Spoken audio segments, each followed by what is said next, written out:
Assalamualaikum warahmatullahi wabarakatuh. Selamat datang di video saya. Selamat menonton.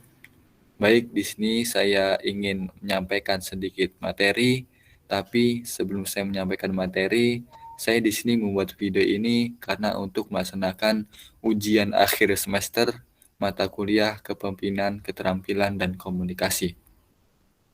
Dan ada kalanya sebelum saya memulai ke materi, saya ingin memperkenalkan diri saya terlebih dahulu. Next. Ini perkenalkan, nama saya Usama Haikal Lutfi Ramdhani. Saya mahasiswa S1 Teknik Industri angkatan 2021 di Institut Teknologi Telkom Purwakarta. Kenapa saya di sini memilih jurusan S1 Teknik Industri? Karena saya nantinya ingin menjadi seorang praktisi dalam bidang supply chain management. Baik, kita ke pembahasan pertama, yaitu tentang tanda-tanda kiamat. Next, kita ke pengertian hari kiamat. Jadi, peristiwa akhir dari seluruh kehidupan dengan hancurnya seluruh alam semesta beserta makhluk yang hidup di dalamnya, tidak ada satupun makhluk yang tahu atau meramalkan kapan hari kiamat itu akan terjadi. Di mana dalam Islam, kiamat merupakan awal kehidupan yang akan dilalui oleh umat manusia. Sedangkan kehidupan yang sekarang ini hanyalah sementara atau ya fana. Sehingga yang kekal nanti adalah setelah kita menjalani tanda-tanda kiamat, setelah menjalani hari kiamat. Next, ini ada dalil yang menceritakan tentang hari kiamat. Di dalam Al-Quran, dalil-dalil yang menceritakan tentang hari kiamat itu sangat banyak.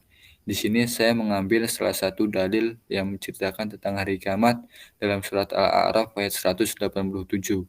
Ya, artinya mereka menanyakan kepadamu Muhammad tentang kiamat kapan terjadi. Katakanlah, sesungguhnya pengetahuan tentang kiamat itu ada pada Tuhanku. Tidak ada seorang pun yang dapat menjelaskan waktu terjadinya selain Dia. Kiamat itu sangat berat bagi makhluk yang di langit dan di bumi, tidak akan datang kepadamu kecuali secara tiba-tiba mereka bertanya kepadamu seakan-akan engkau mengetahuinya. Katakanlah Muhammad, sesungguhnya pengetahuan tentang hari kiamat ada pada Allah, tetapi kebanyakan manusia tidak mengetahui. Di sini dalam suatu riwayat diceritakan bahwa ada salah satu sahabat Nabi yang bertanya kepada Nabi tentang kapan terjadinya hari kiamat. Lalu Nabi SAW menjawab bahwa Nabi sendiri itu tidak tahu kapan terjadinya kiamat itu. Yang tahu hanyalah Allah Subhanahu wa taala. Next, kita ke tanda-tanda kiamat. Di sini tanda-tanda kiamat itu dibagi menjadi dua. Yang pertama ada sugro dan ada kubro. Nah, kita yang pertama itu membahas tentang sugro. Sugro dalam bahasa Arab artinya kecil, atau kiamat sugro adalah berakhirnya kehidupan sebagian makhluk di dunia ini, baik itu secara individu maupun kelompok. Bisa juga diartikan hari kiamat sugro itu tanda-tanda yang sudah terjadi atau tanda-tandanya itu sedang terjadi di sekarang ini. Next, kita ke dalil kiamat sugro. Dan sesungguhnya kamu datang kepada kami sendiri-sendiri sebagaimana kami ciptakan pada mulanya, dan kamu tinggalkan di belakangmu di dunia apa yang telah kami karuniakan kepadamu, dan kami tiada melihat besertamu pemberi syafaat yang kamu anggap bahwa mereka itu sekutu Tuhan di antara kamu. Sungguh telah terputuslah antara kamu dan telah lenyap daripada kamu apa yang dahulu kamu anggap sebagai sekutu Allah. Baik, ini ada contoh-contoh tanda-tanda kiamat sugro. Yang pertama, terjadinya bencana alam, seperti gempa bumi, tanah longsor, atau banjir, atau gunung meletus. Itu merupakan tanda-tanda kiamat sugro. Dan yang kedua, negara Arab menjadi padang rumput dan sungainya. Nah, kalau kita ketahui, di Arab itu merupakan gurun, di mana dulu itu tidak ada padang rumput. Sekarang di Arab ada fenomena alam, di Arab itu sebagian gurunnya itu sudah ada padang rumputnya, itu sudah ada kehijau-hijauannya, di mana dulu itu gurun pasir, sekarang itu sudah ada rumputnya. Nah, terus ada tanda-tanda kiamat selanjutnya itu waktu yang berlalu terasa semakin singkat, di mana kalau kita rasakan ya, semakin hari itu kayak semakin waktunya itu semakin singkat, semakin cepat waktunya. Dari pagi ke malam itu terasa kayak semakin cepat. Nah, itu merupakan tanda-tanda kiamat sugro. Yang selanjutnya itu Orang baik menjadi berkurang, namun yang jahat semakin bertambah banyak. Selanjutnya, munculnya gaya hidup mewah dan manja di kalangan umat Islam. Yang keenam itu ada saling berlomba-lomba meninggikan bangunan. Nah, di sekarang ini kan banyak orang-orang tuh yang saling berlomba-lomba untuk meninggikan bangunannya. Entah itu mau buat apa, tapi kan sekarang tuh banyak orang tuh yang berlomba-lomba untuk meninggikan bangunan. Dan yang ketujuh, pria menyerupai wanita dan wanita menyerupai pria. Nah, di zaman sekarang ini wajar ya, orang-orang tuh ingin merubah dirinya yang ditakdirkan dulunya menjadi pria, mereka ingin menjadi wanita. Dan wanita pun sudah ditakdirkan menjadi wanita, tapi mereka malah ingin menjadi pria. Nah, itu merupakan tanda-tanda kiamat sugro. Yang selanjutnya itu ada terjadinya banyak kasus pembunuhan. Next, kita ke kiamat kubro. Ini ada pengertian kiamat kubro. Dalam bahasa Arab, kubro yaitu berarti besar. Dalam hal ini, kiamat kubro adalah kiamat yang sebenarnya, di mana kiamat kubro ini terjadi dengan adanya tiupan trompet sangkakala oleh malaikat Israfil dan diiringinya hancurnya seluruh semesta alam dan beserta isinya. Baik, ini ada dalil kiamat kubro dari surat Az-Zalzalah ayat 1-5. Apabila bumi digoncangkan dengan goncangan yang dahsyat, dan bumi telah mengeluarkan beban-beban berat di kandungnya, dan manusia bertanya, mengapa bumi menjadi begini? Pada hari itu, bumi menceritakan beritanya, karena sesungguhnya Tuhanmu telah memerintahkan yang sedemikian itu kepadanya. Jadi, maksud dari yang memerintahkan sedemikian itu merupakan terjadinya kiamat kubro. Baik, ini ada tanda-tanda kiamat kubro. Yang pertama itu munculnya kabut atau dukhon, di mana dalam suatu riwayat itu dijelaskan bahwa nantinya akan ada meteor yang besar yang akan menghantam bumi, di mana ketika itu bumi itu hancur sebagiannya dan meteor ini akan menimbulkan asap. Nah, asap ini yang dinamakan dukhon. Dan asap ini akan menyelimuti bumi selama 40 hari lamanya. Lalu muncullah tanda-tanda kiamat selanjutnya, yaitu munculnya Dajjal. Nah, di dalam riwayat dijelaskan Dajjal ini bentuk fisiknya itu seperti manusia, namun pada mata kanannya itu buta dan di dahinya itu terdapat tulisan kafaroh, di mana orang-orang mukmin ini bisa melihat tanda-tanda Dajjal yang ada di dahinya itu kafaroh tersebut. Dan kulit Dajjal ini agak kehitam-hitaman dan rambutnya keriting, di mana Dajjal ini turun ke bumi untuk mengelilingi bumi selama 40 hari lamanya, di mana satu hari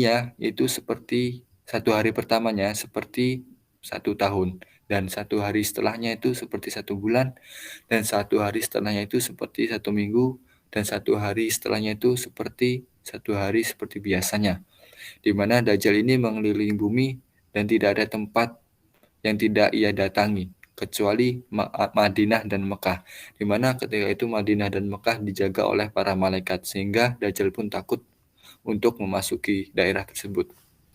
Nah, ketika Dajjal mengelilingi bumi, Dajjal pun berhenti di Palestina. Nah, ketika itu juga kaum muslimin berkecambuk. Ketika itu mereka eh, berbondong-bondong untuk merencanakan untuk membunuh Dajjal, untuk mengejar Dajjal ke Palestina. Nah, ketika itu kaum muslimin itu dipimpin oleh Imam Mahdi. Nah, di mana Imam Mahdi ini menjadikan tanda-tanda kiamat selanjutnya. Sehingga Imam Mahdi dan pasukannya itu mengejar Dajjal ke Palestina. Setelah sampainya di Palestina, Imam Mahdi dan para pasukannya ini berhenti sejenak untuk melaksanakan sholat asar. Pas ketika ingin melaksanakan sholat asar, muncullah tanda-tanda kiamat selanjutnya, yaitu turunnya Nabi Isa alaihi salam, di mana dijelaskan dalam suatu riwayat Nabi Isa alaihi salam ini turun dari langit memegang kedua sayap malaikat. Dan di situ juga kaum muslimin itu sudah tahu bahwa Nabi Isa alaihissalam itu akan turun di situ gitu. Nah, ketika turun mereka melaksanakanlah sholat asar secara berjamaah. Dan Nabi Isa alaihissalam ini menjadi pemimpin dalam sholat asar tersebut. Setelah sholat asar tersebut selesai, Nabi Isa dan pasukannya ini mengejar Dajjal sampai ke namanya itu di gerbang Babulut. Nah, di situ juga Dajjal sedang menunggu kaum muslimin. Dan Dajjal pun juga yakin bahwa mereka bersama pasukannya ini akan membunuh kaum muslimin. Maka dari itu, Dajjal ini menyuruh pasukannya untuk membuka gerbang tersebut. Dan setelah gerbangnya tersebut terbuka, Dajjal pun kaget. Kenapa? Karena turunnya Nabi Isa alaihissalam ini untuk membunuh Dajjal. Sehingga Dajjal pun tahu kalau ajalnya itu sebentar lagi. Sehingga Dajjal pun lari terbirit-birit sampailah di suatu bukit, dan di situ juga Nabi Isa alaihissalam mengejarnya dan membunuh Dajjal. Nah, ketika Dajjal mati dan pasukannya itu kocar-kacir, takut karena tidak ada yang melindungi lagi. Dan di situ juga Nabi Isa alaihissalam menjadi pemimpin kaum muslimin di saat itu, memimpin kaum muslimin selama 40 tahun lamanya.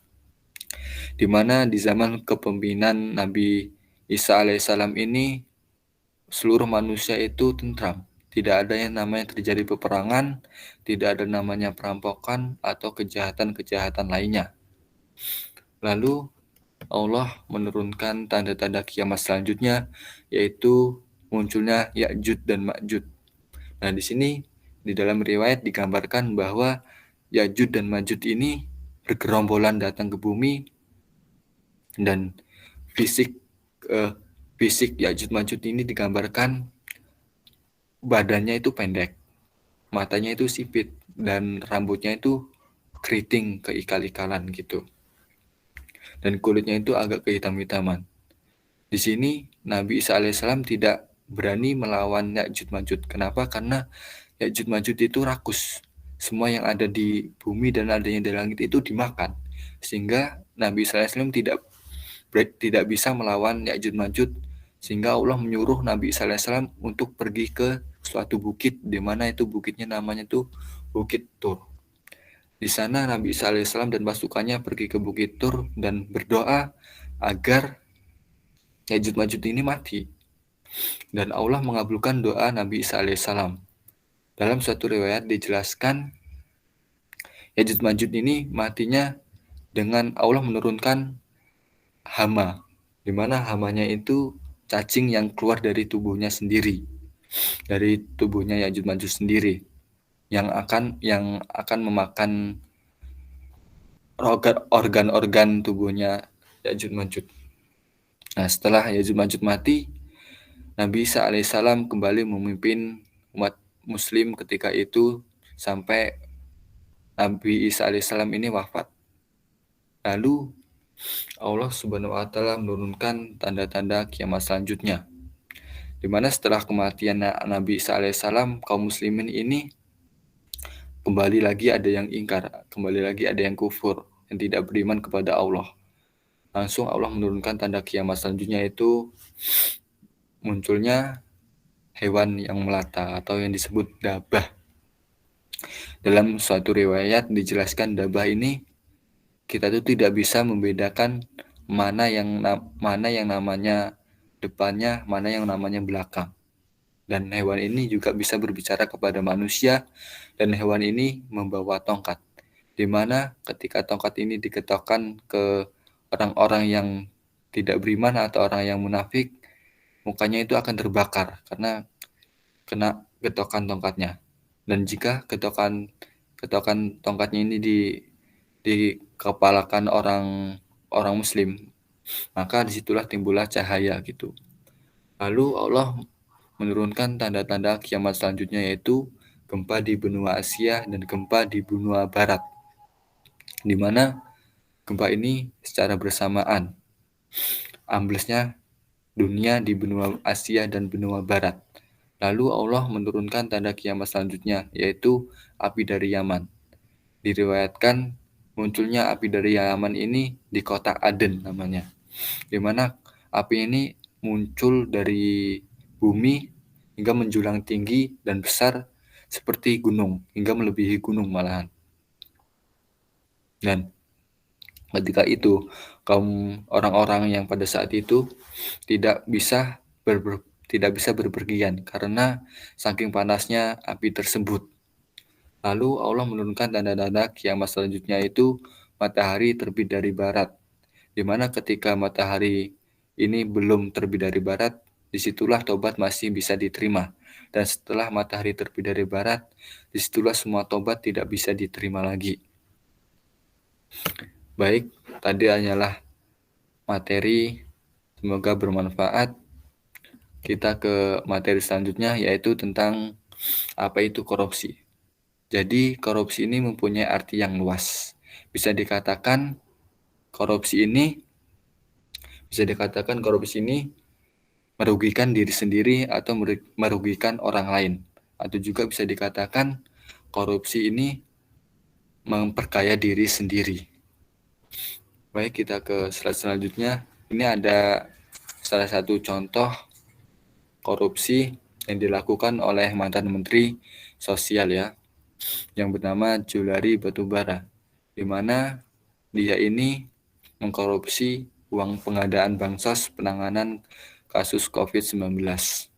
Dan Julari Batubara ini tidak sendirian, ketika itu juga ada rekannya yaitu Matius dan Adi. Jadi awalnya program pengadaan bansos penanganan COVID-19 berupa paket sembako di Kemensos tahun 2020 dengan nilai 5,9 triliun dengan total 272 kontrak dan dilaksanakan dengan 2 periode. Juliari sebagai Menteri Sosial juga menunjuk Matius dan Adi dalam melaksanakan proyek dengan cara menunjukkan langsung para rekannya dan diduga disepakati ditetapkannya adanya fee dari tiap-tiap paket pekerjaan yang harus disetorkan para rekannya kepada Kemensos melalui Matius. Setiap paket bansos fee yang disepakati oleh Matius dan Adi sebesar 10.000 per paket sembako dari nilai 300.000 per paket bansos pada Mei sampai November 2020. Dan Juliari ini divonis 12 tahun penjara dan didenda 500 juta oleh majelis hakim, dan hakim juga itu menjatuhkan pidana tambahan untuk membayar uang pengganti sekitar 14,59 miliar. Jika tidak diganti, bisa diganti juga dengan pidana penjara selama 2 tahun. Dan hak politik Juliari Batubara ini dicabut oleh hakim selama 4 tahun. Baik, mungkin itu saja materi-materi yang saya dapat sampaikan. Jika ada kesalahan, tutur kata kesalahan dari saya mohon maaf. Saya akhiri. Wassalamualaikum warahmatullahi wabarakatuh.